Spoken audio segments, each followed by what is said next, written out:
Assalamualaikum, apa khabar semua? Selamat datang kembali ke N-Gear. Kita mulakan hari ini dengan teka-teki. Dalam banyak-banyak binatang. Binatang apa yang kebal? Betul! Kuda!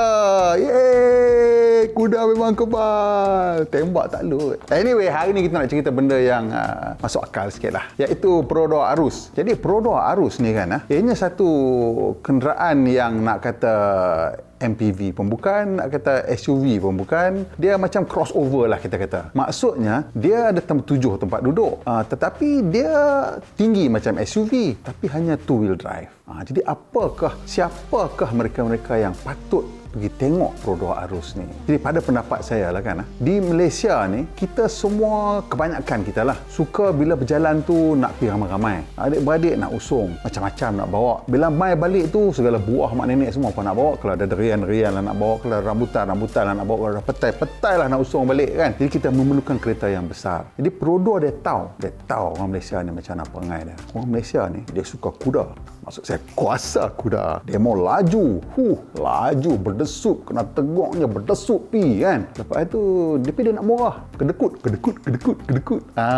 Kedekut, nak laju, nak kuasa kuda. Habis, macam mana nak buat? So, dia buatlah satu kereta. Satu kenderaan yang besar, harga berpatutan. Kuasa kuda tu kira okey lah, ada kuda lah kan. Juga mempunyai keupayaan untuk lalu di laluan yang bukanlah lasak sangat pun, tapi kira nak geli-geli lah.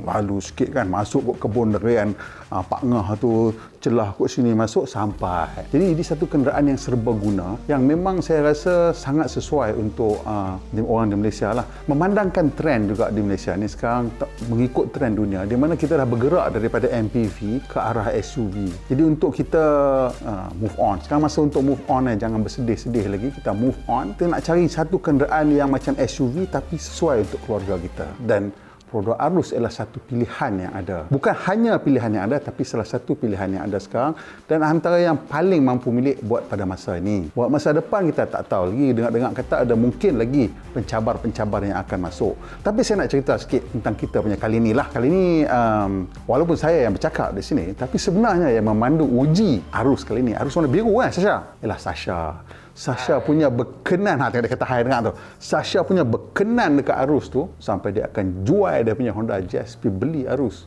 Marah Honda. Sorry. Tak sebut jenama apa kereta dia nak jual tu. Tapi dia akan beli perodor arus. Bila dia dapat perodor arus tu untuk pandu uji, dia bawa pergi Taiping. Jadi kalau awak tahu, Taiping tu kiranya dalam dekat 270 km ada kan. Buat 270 km pergi dan balik. Untuk pergi dan balik, dia kata kena top up minyak RM50 saja. Ni campur jalan-jalan kat Taiping lah, pusing Lake Garden, nari-menari sikit. Mai balik top up RM50 saja. Dan dia kata dia bawa pun taklah slow sangat. Kadang-kadang ikut had kelajuan, kadang-kadang terlebih. Dan pada kelajuan macam itu, kadar kegunaan bahan api dia tu realistik lah. This is like real life punya usage lah. Jadi dalam perjalanan ke Taiping ni, Sasha bawa orang rumah dia dan juga anak dia. 3 dengan anak dia dengan guna seat, mestilah guna child seat semua kan. Guna child seat semua. Muskil ni. Macam mana pasang child seat 3 kat belakang tu? Oh, 2 je bawa.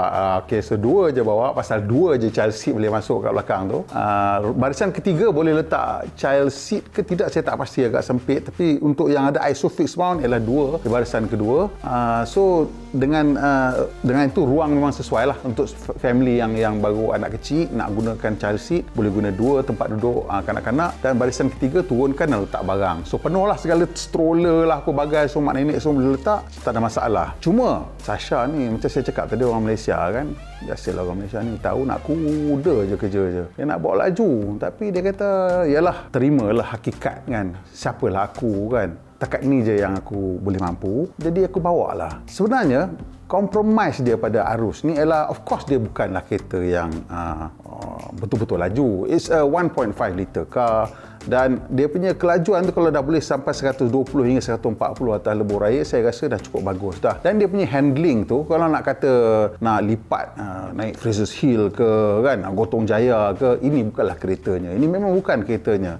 Dan I don't think perodor pun makes any kind of excuses lah. Ini bukan kereta untuk pandu laju. It is an SUV, keluarga boleh bawa 7 tempat duduk. Tu boleh bawa 7 orang. So pada saya, untuk kereta arus ni, Kalau kita nak menilai dia secara utility lah. Dan kalau kita tengok dia punya reka bentuk dia, kabin dia kemas, modern. Kalau ambil yang advance, ada touch screen, ada ASA, dan juga dia punya kemasan dia pun nak kata nampak murah, tidak, nampak elok, dan kursi pun ada yang option balut kulit, dan ruang untuk barisan kedua dan pertama, kalau badan betul-betul besar, mungkin orang yang kat belakang tu sempit sikit. Tetapi untuk orang yang tinggi average macam saya pun, saya 5 kaki 11, kalau saya duduk di depan, di belakang saya masih lagi boleh duduk. Barisan ketiga tu jangan ceritalah. Barisan ketiga untuk sebanyakkan SUV sama juga macam Arus ni, ianya memang orang panggil occasional seats. Maksudnya occasional seats ni kalau terkejut tergempar, nak bawa kawan-kawan pergi makan ke, nak pergi sembahyang Jumaat ke, boleh. Tapi untuk perjalanan jauh mungkin sesuai untuk kanak-kanak lah. Untuk kanak-kanak ni saya taklifkan sampai umur 12 tahun tu memang dia, saya rasa tak ada komplain, dia cukup selesa. Tapi yang bagusnya Arus ni dia ada blower belakang lah. So bila ada second row of blower, dan bila saya cuba pun, bila kalau betul-betul panas lah, you just crank up maximum, seluruh kabin akan rasa sejuk lah, tak ada isu sangat. Kecuali kalau betul-betul panas, mungkin makan masa perlu mungkin 10 minit lah, baru seluruh kabin sampai ke barisan 3 pun rasa turun sejuk. So tu Sasha pun cakap aircon barisan ketiga pun memang sejuk. Jadi kira secara asas ni lah, kalau kita tengok dari segi spesifikasi lah kan, saya rasa Arus ni tak malu lah. Engine 1.5 liter, power 75 kW, torque 133 Newton, and delivery dia pun okey lah, power biasalah, about 6,000, torque tu about 4,000 RPM dia punya peak dia. And in terms of dia punya safety pun memang saya rasa tak ada masalah, tapi kena pilih yang AV lah. Yang AV dia ada Advanced Safety Assist. Advanced Safety Assist ni yang level 2.0 ni sekarang dia ada auto emergency braking untuk kelajuan tinggi, saya tak silap saya sampai 50 ke 60 km sejam, dan dalam bandar pun dia ada untuk kenal pejalan kaki dan juga basikal. Dia kenal, dia identify, dia boleh auto emergency brake, dan juga dia ada macam emergency, bukan, dia panggil apa, dia panggil auto brake light. So bila kita berhenti emergency, dia akan menyala lampu blinking macam hazard light tu. Dan dia juga ada hill hold assist untuk kereta yang engine 1.5 ni. Kadang-kadang kat bukit pun bila kita dah lepas handbrake tu, dia akan gelongsor ke belakang sikit. Jadi bila ada hill hold assist tu, dia tahan selama 3 saat. Jadi sempatlah kita nak lepas handbrake, tekan minyak, nak biar kereta tu bergerak dan tak gelongsor ke belakang. Dia juga ada 6 airbag dan ada VSC. VSC ni satu ciri yang penting lah. Jadi VSC ni penting sebab satu, kenderaan ni tinggi, dan dua lagi di kenderaan keluarga, banyak tempat duduk. Dalam keadaan-keadaan yang tricky, dia akan boleh tolong bantu kita menyelamatkan keadaan. Dia juga ada traction control. Jadi traction control ni beza dia dengan VSC ni sikit je lah. Traction control ni selalunya dia daripada permulaan. Kalau kata tempat kita bermula tu licin lah. Contohnya kalau kata atas ais ke, kalau sini tak ada ais lah, mungkin atas rumput basah.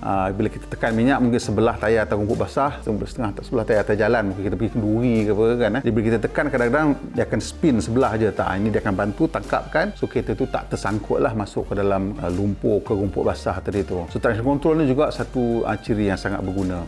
Selain daripada tu, ia juga mempunyai kecekapan bahan api yang agak tinggi juga, 15 liter untuk setiap kilometer. So that's a pretty good fuel consumption number, dan that's why Sasha boleh pergi ke Taiping dan balik hanya perlu top up RM50 sahaja.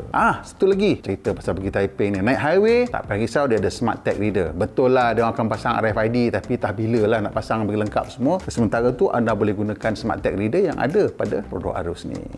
Satu lagi ciri yang dia ada yang menjadikan ianya lebih cekap bahan api daripada Toyota Rush, walaupun dia asas model yang sama, ialah dia ada eco idle. Jadi eco idle ni ialah bila kita berhenti, enjin tu mati. Jadi perubahan-perubahan yang kecil ni boleh digabungkan berjaya mencapai 15.6 km untuk setiap liter. Satu pencapaian yang agak bagus kalau kita bandingkan dengan abang Toyota. So, nak skor? Okeylah, kita bagi skor.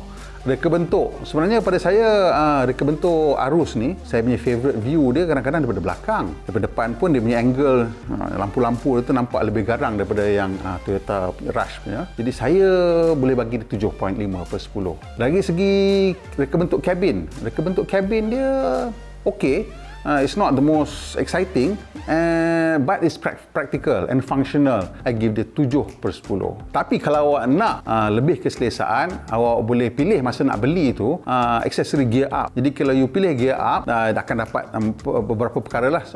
Leather seats dengan ada armrest. Jadi armrest ni nampak macam kecil, tapi untuk perjalanan jauh dia selalunya memberikan keselesaan yang lebih lah. Kalau ada benda tu mungkin boleh tambah sikit jadi 7.5. Dari segi practicality memang saya saya rasa kereta ni kat situlah dia memang kekuatan dia. So 7.5/10. Dari segi pemanduan kereta ni untuk family SUV, it's average, is par for the cost, very competitive against everything else dalam kelas dia lah. So I can give that 7 out of 10. In terms of value for money kat sini lah, mana dia memang agak cemerlang juga. So 7.5/10. Jadi saya kira kalau congak, kereta ni lebih kurang dalam 7.3/10. Saya kira satu skor yang agak bagus untuk sebuah SUV ataupun crossover keluarga pada harga yang mampu milik.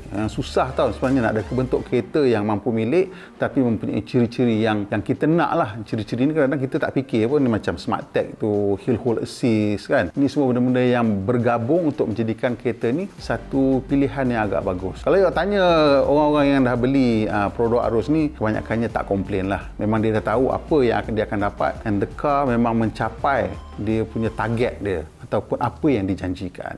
Okey, sampai situ saja. Jadi kawan-kawan ni dah mudah pun memiliki produk Arus. Kalau awak nampak Sasha buat produk Arus, tahu awak lambai lah kat dia. Dia sekarang produk Arus Owners Club punya members lah. Boleh letak sama, tak lama lagi lah. Jadi geng-geng Izora jangan marah, saya minta maaf. Saya dah cakap kat dia tapi dia ketegang. Dia kata dia nak agak tu kan, buat macam mana kan. So okey. Apa pun kalau pada tengok video ni sampai habis, saya ucapkan terima kasih banyak-banyak. Tolong tekan butang like tu dan kongsikan dengan kawan-kawan. Mana tahu mereka pun nak beli Arus. Dan kalau boleh tolong tekan butang subscribe. 100,000. Kita jumpa lagi.